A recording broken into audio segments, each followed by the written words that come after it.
अस्सलाम वालेकुम, मैं मोहम्मद इशफ़ाक।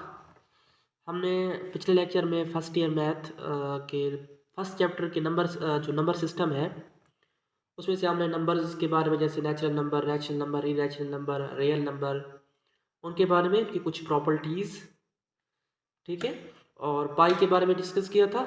इस लेक्चर में हम स्टार्ट करेंगे कम्प्लेक्स नंबर। बच्चे पूछते हैं कि सर कम्प्लेक्स नंबर को हम क्यों इस्तेमाल करते हैं, मतलब बहुत सारे हमारे पास नंबर हैं तो कम्प्लेक्स नंबर कैसे आ जाते हैं। ठीक है, देखिए अगर हम ये कर लें कि एक्स स्क्वायर जो हमारे पास है वो किसी -2 के इक्वल है।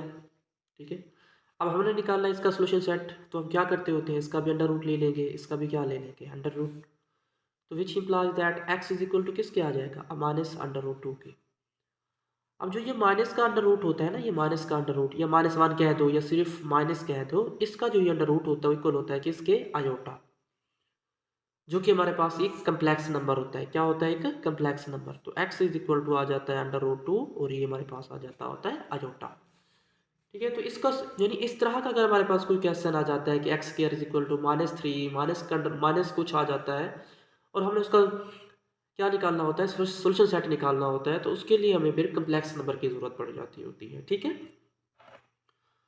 तो वैसे कम्प्लेक्स नंबर हमारे पास क्या होते हैं अगर हम ज्योमेट्रिकली देखें, कम्प्लेक्स नंबर। ठीक है,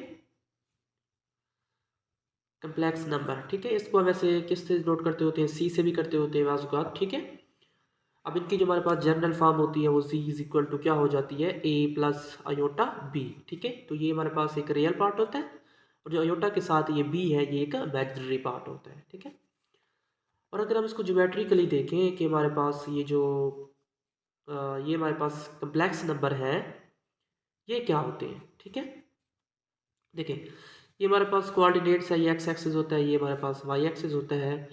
अब ये देखें, ये जो हमारे पास लेट करें यहाँ पे ए है, ये बी है। ठीक है, तो ये ऑर्डर पेयर जिसको हम कहते हैं, ये भी हमारे पास एक रियल नंबर होता है और ये भी एक रियल नंबर होता है। ठीक है, देखिए ये जो ए है ये भी एक रियल पार्ट है, ये एक रियल नंबर है, और अयोटा के साथ जो हमारे पास बी है ये भी एक रियल नंबर होता है। ठीक है, ये जो वहाँ पे ए और बी होते हैं ये किससे बिलोंग करते हैं, रियल नंबर में से बिलोंग करते होती है। ठीक है, ये रियल पार्ट है, ये इमेजिनरी पार्ट है। तो लेकिन ये जो होते हैं दरअसल रियल नंबर होते हैं। तो इसका मतलब ये हुआ कि ज्योमेट्रिकली जो हमारे पास ये कम्प्लेक्स नंबर होते हैं वो रियल नंबर के कार्टेशियन प्रोडक्ट होते हैं, मतलब किसकी फॉर्म में होते हैं, ऑर्डर पेयर की फॉर्म में होते हैं। ठीक है, यानी ए और जो बी ऑर्डर पेयर है वो इक्वल होता है किसके, ए प्लस बी अयोटा के। ठीक है, दिस इज कम्प्लेक्स नंबर। ठीक है, तो कम्प्लेक्स नंबर क्या होते हैं, कार्टेशियन प्रोडक्ट की फॉर्म में होते हैं। ठीक है, ऑर्डर पेयर की फॉर्म में होते हैं। रियल नंबर की जो कार्टेशियन प्रोडक्ट होता है दरअसल वो कम्प्लेक्स नंबर को शो करवाती है। ठीक है, तो ये आप लोगों ने याद रखना है। और जैसे अगर कोई लेट करें हमारे पास आ जाता है कि 2 - 3 अयोटा आ गया, तो आपसे पूछ ले बताओ कि इसका रियल पार्ट कौन सा है, इमेजिनरी पार्ट कौन सा है। तो इसमें से जो 2 जो है वो इसका रियल पार्ट होता है, जो अयोटा के साथ है -3 ये इसका इमेजिनरी पार्ट होता है। ठीक है, तो ये भी आप लोगों ने याद रखना है कि इसका हमारे पास रियल पार्ट कौन सा होता है और इमेजिनरी पार्ट कौन सा होता है। ठीक है, इसके बाद आ जाता होता है कॉन्जुगेट ऑफ कम्प्लेक्स नंबर। ठीक है, कि कॉन्जुगेट ऑफ कम्प्लेक्स नंबर हमारे पास क्या होता है। ठीक है, कॉन्जुगेट ऑफ कम्प्लेक्स नंबर क्या होता है, देखिए अगर आप जनरली देखें, देखिए z is equal to A plus अगर आयोटा बी है तो जो कॉन्जुगेट होता है उसको हम z बार से नोट करते होते हैं। ये इक्वल होता है किसके, a माइनस बी आयोटा के। मतलब आयोटा के साथ जो भी हमारे पास होता है उसको हम क्या कर देते होते हैं, साइन चेंज कर देते होते हैं। क्या करते हैं, साइन चेंज करते हैं, तो हमारे पास कॉन्जुगेट आ जाता है। अगर देखें ज्योमेट्रिकली देखें तो हमारे पास ये ज्योमेट्रिकल देखें तो कॉन्जुगेट क्या होता है, कॉन्जुगेट दरअसल हमारे पास एक रिफ्लेक्शन होती है। देखिए ये हमारे पास क्या है, एक कम्प्लेक्स नंबर है। अगर हम लेट करें इसकी रिफ्लेक्शन लेते हैं कि ठीक है, क्या लेते हैं, रिफ्लेक्शन। रिफ्लेक्शन मतलब होता है इसका जो अक्स बन रहा होता है, रिफ्लेक्शन मीन इसका जो अक्स बनेगा इसके सामने बनेगा। ठीक है, अब यहाँ पे अगर ए भी है तो यहाँ पे देखो एक्स एक्सिस तो पॉजिटिव होता है, लेकिन अगर हम वाई एक्सिस देते हैं तो वो नेगेटिव हो जाता है फोर्थ क्वाड्रेंट में। देखो ये फर्स्ट क्वाड्रेंट होता है, ये सेकंड है, ये थर्ड है, ये फोर है। ठीक है, तो फोर्थ क्वाड्रेंट में जो वाई पार्ट होता है वो नेगेटिव हो जाता होता है। तो देखिए इसका मतलब क्या हुआ कि जो हमारे पास कॉन्जुगेट होता है दरअसल एक रिफ्लेक्शन होती है। ठीक है, ये कॉन्जुगेट ऑफ कम्प्लेक्स नंबर हमारे पास क्या होती है, एक रिफ्लेक्शन होती है जो कि उसके साइड को चेंज करवा देती है, जो अयोटा के साथ होता है, यानी सेकंड वाला जो होता है। ठीक है, तो ये आपने याद रखना है, कॉन्जुगेट जो हमारे पास होता है वो एक दरअसल एक रिफ्लेक्शन होती है। ठीक है, कॉन्जुगेट क्या हमारे पास होता है, रिफ्लेक्शन ऑफ गिवन नंबर। देखिए कॉन्जुगेट हमारे पास क्या हो जाएगा, कॉन्जुगेट क्या होता है, कॉन्जुगेट कॉन्जुगेट जो हमारे पास होती है इज रिफ्लेक्शन, क्या होती है, reflection of given complex number. ठीक है, गिवन जो हमारे पास एक नंबर होता है या कम्प्लेक्स नंबर होता है उसकी रिफ्लेक्शन होती है। ठीक है, उसकी क्या होती है हमारे पास, रिफ्लेक्शन होती है। ठीक है, तो ये आप याद रखना है, एक कॉन्जुगेट जो हमारे पास होता है वो उसकी रिफ्लेक्शन को शो करवाता है। ठीक है, तो ये आपने अपने ज़हन में याद रखना है।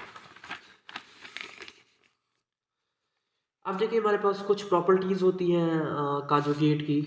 ठीक है, प्रॉपर्टीज़ ऑफ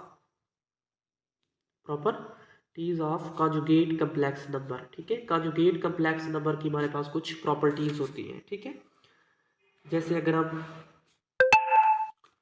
क्या करें कि अ, ये जी है तो इक्वल होता है किसके, जी कॉन्जुगेट के, कि हमारे पास ये जी है, ये हमने कम्प्लेक्स नंबर लिया तो ये इक्वल हो जाता है किसके, इसके कॉन्जुगेट के। इफ़ एंड ओनली इफ़ कि हमारे पास ये जो जी हो वो एक रियल हो, जी क्या हो, इज़ रियल। तो ये आपने याद रखना है, ये कम्प्लेक्स नंबर और उसका कॉन्जुगेट आपस में इक्वल हो जाते हैं। कब हो जाते हैं, जब हमारे पास जी जो हम ले रहे होते हैं वो इज रियल हो, मतलब जी एक रियल पार्ट हो। ठीक है, जो जी ले रहे हैं वो सिर्फ रियल हो। दूसरा, ये जी जो हमारे पास होता है इक्वल हो जाता है किसके, माइनस जी और इसके कॉन्जुगेट के। If and only if Z is imaginary, अगर हमारे पास जी एक इमेजिनरी हो तो। ठीक है, इसके बाद हमारे पास होता है कि जी प्लस जी कॉन्जुगेट, ये कम्प्लेक्स नंबर और उसके कॉन्जुगेट को हम ऐड करते हैं तो इसका जो आंसर आता है वो टू रियल पार्ट और हमारे पास क्या आ जाता होता है, जी। ठीक है, इस तरह अगर हम क्या करते हैं, जी माइनस जी कॉन्जुगेट करते हैं तो ये इक्वल हो जाता है टू और इमेजिनरी पार्ट ऑफ जी। ठीक है, जैसे देखिए अगर हम जी ले लेते हैं, कोई एक कम्प्लेक्स नंबर है और इसका कॉन्जुगेट लेते हैं ए माइनस क्या हो जाएगा, आयोटा बी। अब इन दोनों को ऐड जमा करवाएं, यानी ए आयोटा प्लस बी और प्लस ए माइनस आयोटा बी। देखिए ये क्या हो जाएगा आपस में कैंसल, तो ए प्लस ए टू ए, तो ये टू और ये ए जो हमारे पास है जी का एक रियल पार्ट है, तो मतलब ये इक्वल हो जाएगा किसके, टू रियल पार्ट ऑफ जी। ठीक है, तो इस तरह ये इसकी प्रॉपर्टीज़ होती हैं। इसी तरह हमारे पास होता है कि अगर हम जी का दो बार कॉन्जुगेट ले लें तो वो दोबारा जी आ जाता होता है। ठीक है, तो ये भी इसकी प्रॉपर्टीज़ होती है। ठीक है, इस तरह ये भी होता है कि जी और जी कॉन्जुगेट को अगर आपस में मल्टीप्लाई करवाते होते हैं तो इसका जो आंसर होता है वो जी मॉडुलस का स्क्वायर आता होता है। ठीक है, मॉडुलस क्या चीज़ है वो भी हम डिस्कस करेंगे। ठीक है, अच्छा अगर इसके बाद हम क्या करते हैं, जी वन प्लस जी टू का क्या लेते हैं, कॉन्जुगेट लेते हैं तो इक्वल हो जाता है G one conjugate plus G two conjugate. ठीक है, इस तरह माइनस के लिए भी होता है। इस तरह अगर हम मल्टीप्लाई के देखें, G one dot G two conjugate तो इक्वल हो जाता है G one conjugate dot G two conjugate. इसी तरह G one divided by G two conjugate कर लें तो इक्वल हो जाता है G one conjugate divided by G, ये ब्रैकेट नहीं लगानी। ठीक है, ये ब्रैकेट लगानी है, लाइनें नहीं लगानी। ठीक है, तो ये क्या हो जाता है, ये ब्रैकेट है। ठीक है, और ये ऊपर क्या है, कॉन्जुगेट है और ये जी टू कॉन्जुगेट। ब्रैकेट लगाने की जरूरत नहीं है, ऐसे लगा लो तो। ठीक है, ये मॉडुलस की अलामत नहीं लगानी, ये जो हमारे पास दो लाइनों वाली अलामत होती है ये मॉडुलस की होती है। तो अगर इसके ऊपर पूरी लाइन लगाते हैं कि G one divided by G two का कॉन्जुगेट ले लें तो इक्वल हो जाता है G one conjugate divided by G two conjugate. ठीक है, तो ये हमारे पास प्रॉपर्टीज किसकी थी, ये प्रॉपर्टीज थी हमारे पास किसकी, कॉन्जुगेट की। ठीक है, हमने कॉन्जुगेट को डिस्कस किया कि कॉन्जुगेट जो हमारे पास होती है वो दरअसल एक रिफ्लेक्शन होती है किसी भी कम्प्लेक्स नंबर की, और ये उसकी कुछ प्रॉपर्टीज थी। इसके बाद हमारे पास होता है मॉडुलस। ठीक है, हमारे पास मॉडुलस क्या होता है, ठीक है, हमारे पास क्या होता है modulus, modulus of complex number, modulus of complex number. किसी भी कम्प्लेक्स नंबर का मॉडुलस क्या होता है, मॉडुलस को हम इस तरह नोट करते हैं, यानी जी के ऊपर ये दो लाइनें लगा देते होते हैं। ठीक है, किसी भी कम्प्लेक्स नंबर का मॉडुलस क्या होता है, वो होता है कि कम्प्लेक्स नंबर का रियल पार्ट, क्या रियल पार्ट उसका स्क्वायर प्लस कम्प्लेक्स नंबर का इमेजिनरी पार्ट और उसका स्क्वायर और उसका अंडर रूट। ठीक है, जैसे अगर हम कहें कि जी हमारे पास इक्वल है ए प्लस आयोटा बी के, तो इसका जो हमारे पास मॉडुलस आता होता है इक्वल होता है किसके, ए का स्क्वायर जी मॉडुलस होता है इक्वल होता है किसके, ए स्क्वायर प्लस बी स्क्वायर के अंडर रूट के। ठीक है, तो ये हमारे पास जी मॉडुलस है। देखिए अगर हम ज्योमेट्रिकली देखें कि मॉडुलस ऑफ कम्प्लेक्स नंबर क्या होता है, ठीक है, अगर हम ज्योमेट्रिकली देखें कि हमारे पास मॉडुलस ऑफ कम्प्लेक्स नंबर क्या होता है, तो देखिए ये हमारे पास एक्स एक्सिस होता है, ये वाई एक्सिस होता है, ये हमारे पास ओरिजिन होता है जिसमें एक्स की वैल्यू भी ज़ीरो होती है और वाई की वैल्यू भी ज़ीरो होती है, और ये हमारे पास कोई गिवन पॉइंट है हमारे पास, जैसे ये कम्प्लेक्स नंबर है, ठीक है, ए और बी। तो दरअसल मॉडुलस क्या होता है, ओरिजिन से डिस्टेंस होता है, ओरिजिन से क्या होता है, डिस्टेंस, और उस गिवन पॉइंट तक, ठीक है, जो मॉडुलस होता है वो डिस्टेंस होता है, ठीक है, कहाँ से, ओरिजिन से। तो ये ज्योमेट्रिकली हमारे पास किसकी डेफिनेशन है, मॉडुलस ऑफ कम्प्लेक्स नंबर, ठीक है। इसके बाद हमारे पास इसकी भी प्रॉपर्टीज होती है, मॉडुलस ऑफ कम्प्लेक्स नंबर की क्या होती है, properties, modulus of complex number, ठीक है, कम्प्लेक्स नंबर जो हमारे पास है इसकी कुछ प्रॉपर्टीज होती हैं, क्या होती है, प्रॉपर्टीज। अब हम डिस्कस करते हैं उन प्रॉपर्टीज को, ठीक है, कि मॉडुलस ऑफ कम्प्लेक्स नंबर की कौन कौन सी प्रॉपर्टीज होती हैं, ठीक है। तो प्रॉपर्टीज आ जाएंगी हमारे पास, ठीक है। देखिए पहली प्रॉपर्टी क्या होती है हमारे पास कि जो मॉडुलस ऑफ कम्प्लेक्स नंबर, देखिए जैसे इस तरह नोट करते हैं मॉडुलस ऑफ कम्प्लेक्स नंबर को, इक्वल हो जाता है किसके, जी कॉन्जुगेट उसका मॉडुलस, ये इक्वल हो जाता है किसके, माइनस जी और उसका, इस तरह इक्वल हो जाता है माइनस जी उसका कॉन्जुगेट और उसका मॉडुलस, ठीक है। इन सब के मॉडुलस जो होते हैं वो सेम होते हैं, ये आपने याद रखना है, ठीक है। दूसरी प्रॉपर्टी ये थी कि जो मॉडुलस होता है वो ऑलवेज ग्रेटर देन और इक्वल टू जीरो होता है। एंड अब देखिए अगर हम कहें कि मॉडुलस जीरो है, ये कब जीरो हो सकता है, इफ एंड ओनली इफ अगर हमारे पास जो गिवन कम्प्लेक्स नंबर हो वो जीरो हो। याद रखना है कि ये उस वक्त मॉडुलस जीरो हो सकता है, मॉडुलस पहले तो greater than equal to zero होता है, या तो वो पॉजिटिव होता है या जीरो हो सकता है, लेकिन जीरो कब होता है कि जब कम्प्लेक्स नंबर जो गिवन हो वो जीरो हो, ठीक है। इसके बाद ये प्रॉपर्टी भी होती है कि जी जो एन है इसका अगर हम मॉडुलस लें तो इक्वल हो जाता है किसके, जी के मॉडुलस और उसकी पावर एन के, ठीक है। इस तरह हमारे पास ये प्रॉपर्टी होती है कि जी1 जी2 इसका जो मॉडुलस होता है वो इक्वल होता है किसके, जी1 मॉडुलस और जी2 मॉडुलस के, ठीक है। इस तरह हमारे पास ये भी प्रॉपर्टीज होती है कि जी1 डिवाइडेड बाई जी2 इसका जो मॉडुलस होता है वो इक्वल होता है G1 modulus divided by G2 modulus, ठीक है। इससे हमारे पास ये प्रॉपर्टी भी होती है कि जी1 प्लस जी2 का जो मॉडुलस होता है वो क्या होता है, लेस और इक्वल होता है किसके, G1 modulus plus G2 modulus के, ठीक है। इसी तरह ये भी हमारे पास होता है कि जो जी1 माइनस जी2 का मॉडुलस होता है वो क्या होता है, जी1 माइनस जी2 का जो मॉडुलस होता है वो लेस और इक्वल होता है किसके, जी1 प्लस जी2 के मॉडुलस के। इसको अगर 1 का नाम दें, इसको 2 का नाम दें, दोनों को कंबाइन करें तो क्या आंसर आएगा हमारे पास कि जो जी1 माइनस जी2 का मॉडुलस होता है वो लेस और इक्वल होता है किसके, जी1 प्लस जी2 के मॉडुलस के, और ये लेस और इक्वल होता है किसके, G1 modulus plus G2 modulus. मतलब ये वाली जो वैल्यू होती है वो लीस्ट वैल्यू होती है, ये पहली वैल्यू जो होती है, और जो लास्ट वाली वैल्यू होती है वो ग्रेटेस्ट वैल्यू होती है, ठीक है, ग्रेटेस्ट वैल्यू, ठीक है। ये भी आपने याद रखना है। तो ये हमारे पास क्या थी, प्रॉपर्टीज थी किसकी, मॉडुलस ऑफ कम्प्लेक्स नंबर।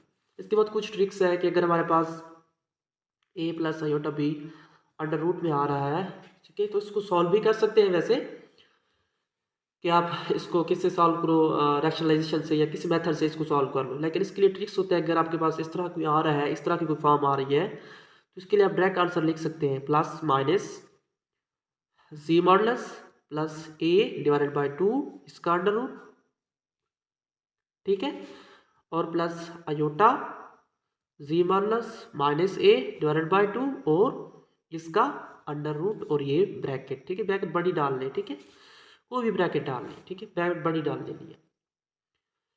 जैसे अगर हम कोई एग्जांपल लिख लेते हैं कि 1 प्लस आयोटा है और ये अंडर रूट में आ रहा है, तो हमने इसका आंसर निकालना है, तो देखिए प्लस माइनस इसका मॉडुलस निकालेंगे तो 1 प्लस 1 का अंडर रूट आ जाएगा, 1 का स्क्वायर 1 होता है, 1 का स्क्वायर 1, 1 प्लस 1 तो 2 अंडर रूट आ जाएगा, तो यहाँ पे 2 अंडर रूट आ जाएगा। अब रियल पार्ट देखें तो वो 1 है, तो प्लस क्या आ जाएगा 1 और डिवाइडेड बाई 2 इसका अंडर रूट आ जाएगा, और प्लस यहाँ पे क्या आ जाएगा अयोटा, ठीक है। और क्या आ जाएगा यहाँ पे आ जाएगा वही under root 2 minus 1 divided by 2 और इसका अंडर रूट आ जाएगा, ठीक है। और दरम्यान में क्या आ जाएगा प्लस, ठीक है। ये प्लस उस वक्त आता है जब हमारे पास ये जो बी यानी इसका जो इमेजिनरी पार्ट हो वो ग्रेटर देन जीरो हो, क्या हो ग्रेटर देन जीरो हो। लेकिन अगर इसका इमेजिनरी पार्ट क्या आ जाता है लेस देन जीरो आ जाता है, क्या आ जाता है लेस देन जीरो, यानी ए प्लस बी आयोटा है। ये तो हमारे पास फार्मूला था कि जब ये ए प्लस बी आयोटा इसके इक्वल होता है जब बी ग्रेटर देन जीरो हो, ठीक है। लेकिन अगर बी लेस देन जीरो आ जाता है मतलब बी की जो वैल्यू आती है वो नेगेटिव आ जाती है, ठीक है। मतलब यहाँ प्लस की जगह क्या आ जाती है माइनस आ जाती है, यानी वो लेस देन जीरो आ जाती है, तब जो फार्मूला आता है वो प्लस माइनस वन, ये जी का मॉडुलस और प्लस ए डिवाइडेड बाय 2 इसका अंडर रूट, और यहाँ पे या प्लस है ना अब माइनस हो जाएगा, माइनस अयोटा जी का मॉडुलस माइनस ए इसका डिवाइडेड बाय 2 और इसका अंडर रूट, ठीक है। और ये बड़ी ब्रैकेट, ठीक है। बस फर्क इतना होता है कि जब बी लेस देन जीरो हो, यहाँ केस में बी लेस देन जीरो होता है क्योंकि बी नेगेटिव हो जाता है, हम देखें यहाँ पे बी नेगेटिव हो गया है यानी लेस देन जीरो हो गया है। जब बी लेस देन जीरो हो जाता है तो ये वाला फार्मूला यानी दरमियान में माइनस आ जाता होता है, लेकिन जब बी ग्रेटर देन जीरो तो पॉजिटिव हो जाता है, बस ये फर्क है, ठीक है। तो ये ट्रिक भी आपने याद रखनी है। इसके बाद है कि अगर इस तरह से हमारे पास आ रहा हो कि ए प्लस अयोटा बी इसका अंडर रूट हो प्लस ए माइनस अयोटा बी हो, इस तरह हो, यानी इस तरह हो कि जी हो फिर प्लस जी का कॉन्जुगेट हो, जी हो यानी कम्प्लेक्स नंबर हो फिर उसका कॉन्जुगेट हो, तो ये किसके इक्वल हो जाता होता है, तो ये कहा जाता होता है प्लस माइनस अंडर रूट 2 जी का मॉडुलस और प्लस ए और इसका अंडर रूट, ठीक है। तो ये हमारे पास इसका आंसर होता है प्लस माइनस अंडर रूट 2 जी मॉडुलस प्लस ए भी रियल पार्ट है, ठीक है। तो ये इसके लिए आता होता है कि जब हमारे पास क्या हो इस तरह की फॉर्म दी गई हो, आप डायरेक्ट भी कर सकते हैं, अगर इस तरह की कोई फॉर्म दी गई है तो आप डायरेक्ट ये फार्मूला पुट कर सकते होते हैं। ये जी का मॉडुलस है, ये रियल पार्ट है, उसका अंडर रूट है और बाहर अंडर रूट 2 प्लस माइनस है, ठीक है। तो ये आपने याद रखना। इसके बाद हमारे पास है polar form of complex number, क्या है हमारे पास polar form of complex number. ये